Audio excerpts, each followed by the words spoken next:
Hi, I'm Lenny Hall, Regional Instructor for the National Wood Flooring Association. I'm here to demonstrate how to know if your miter saw is cutting true or not. And to do that, we're going to need a few items. One item is, of course, a miter saw.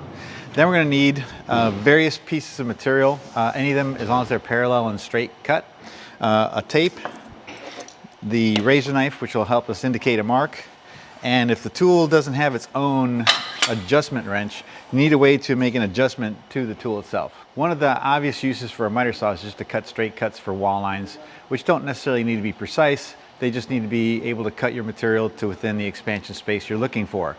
But having straight cuts against perhaps a door threshold or something of that nature could be important to know. And let's see if this saw is actually cutting properly square just from the straight zero setting on the miter gauge. So I'm going to use a white piece of S4S or prime baseboard material to look at how the saw is cutting square relative to the fence. Now it is set on 0 on the front miter gauge, and so I'm going to place this piece of wood against the fence, and then we're going to cut it and see how well it's cutting.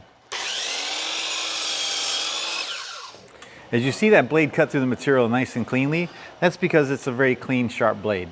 Please don't operate your tools with dull and worn out blades. It wears away at the tool's lifespan, and it could be dangerous because it's not cutting clean through the material. But now I have my pieces cut. There's the cut seam. If I flip one over,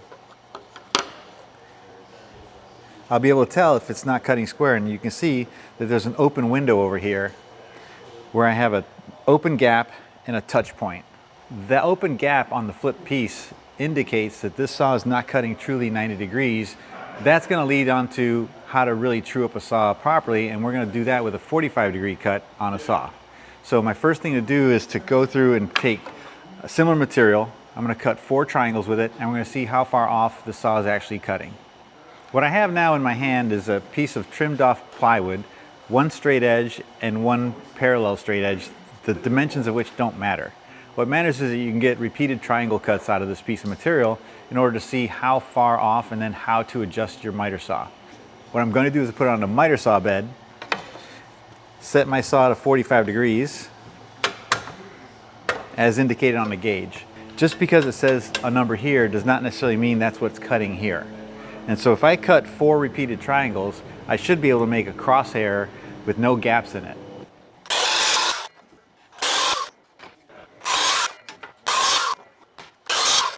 With my 4 cut pieces, I set them on a flat surface and put them in a square pattern.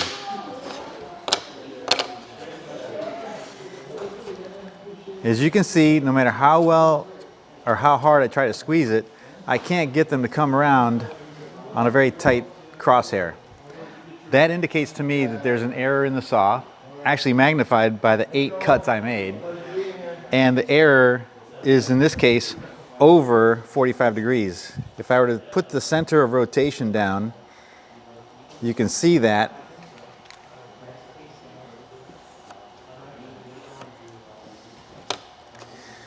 if I started here and rotate around and I get back here, this side is now over here and not against this edge, which means I've rotated more than 360 degrees.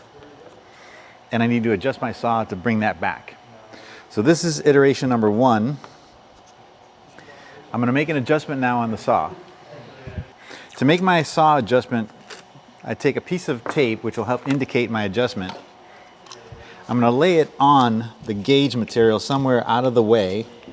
So it's on the gauge and it's on the saw body. And I'm going to separate the two very carefully. All right, once I'm ready to adjust the saw, I do need to loosen those 4 bolts.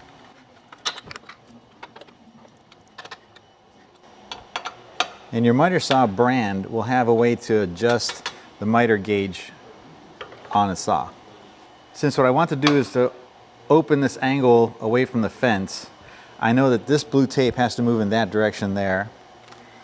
And it has to move enough that my gap that I had will close down. So I don't want to make a large change, but I do want to make a change. So if you look closely here, I don't think I went far enough, but this is for sneaking up on where I want to be. The top tape is now offset from the bottom tape. I tighten my bolts again so I don't move the gauge while I'm cutting. Set my saw to 45, which it is now, and I repeat those same 4 cuts again.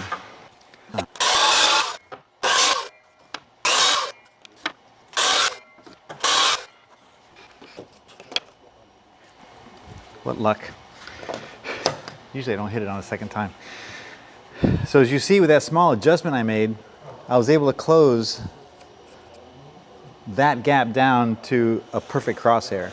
And that's no stress on that piece of material. I don't have to squeeze it to make a nice crosshair cut on that. If you don't make it by the second time, you do it again on the third time, fourth time, however many times it takes to do it, especially when you want to do nice decorative inlay work, such as doing a decorative border or doing some other type of parquet pattern. You want to make sure you're cutting true on the angles that are indicated on this gauge. In order to do that, you perform this test routine. And I do this on any saw that I have not operated personally, even in my own company, because you don't know what happens to your saw.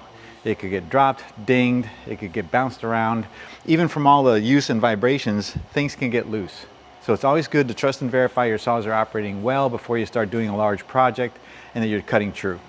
And that's miter saw adjustment.